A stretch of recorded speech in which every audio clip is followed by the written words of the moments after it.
நம்ம மனசில் நினைக்கிறத வெளிப்படுத்துறதுக்கு ஒரு மொழி அவசியம் இல்லையா?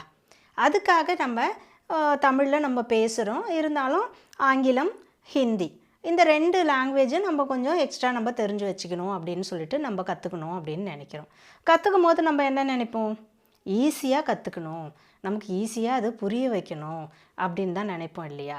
இந்த ஒரு விஷயத்தை மனசில் வச்சு தான் எப்படி அவங்களுக்கு ஈஸியாக அந்த லாங்குவேஜை புரிய வைக்க முடியும், எப்படி அவங்க மனசில் நினைக்கிறத அவங்கள எப்படி பேச வைக்க முடியும் அப்படின்ற மாதிரி தான் எங்களுடைய ஒவ்வொரு கிளாஸுமே இருந்துகிட்டு இருக்குது. சின்ன குழந்தைங்களாக இருக்கட்டும், பெரியவங்களாகட்டும், எல்லாருக்கும் அந்த மாதிரி தான் நாங்கள் கிளாஸஸ் கொடுத்துட்டு இருக்கோம். Coming August 4 online spoken Hindi கிளாஸோட நியூ பேட்சில் விருப்பம் இருக்கிறவங்க ஜாயின் பண்ணிக்கலாம். வாட்ஸ்அப் நம்பரில் காண்டாக்ட் பண்ணுங்கள். அது மட்டும் இல்லாமல் தக்ஷின் பாரத் ஹிந்தி பிரச்சார் சபாவோட கோச்சிங்கும் நடந்துகிட்டு இருக்குது. அதுக்காக நியூ ஸ்டூடெண்ட்க்கு கம்மிங் August till 31 அது வரைக்கும் பேசிக் ஹிந்தி கிராமர் ஃப்ரீயாக கொடுத்துட்டு இருக்கோம். விருப்பம் இருக்கிறவங்க அதையும் யூஸ் பண்ணிக்கலாம். வாட்ஸ்அப் நம்பரில் காண்டாக்ட் பண்ணலாம். தேங்க்யூ.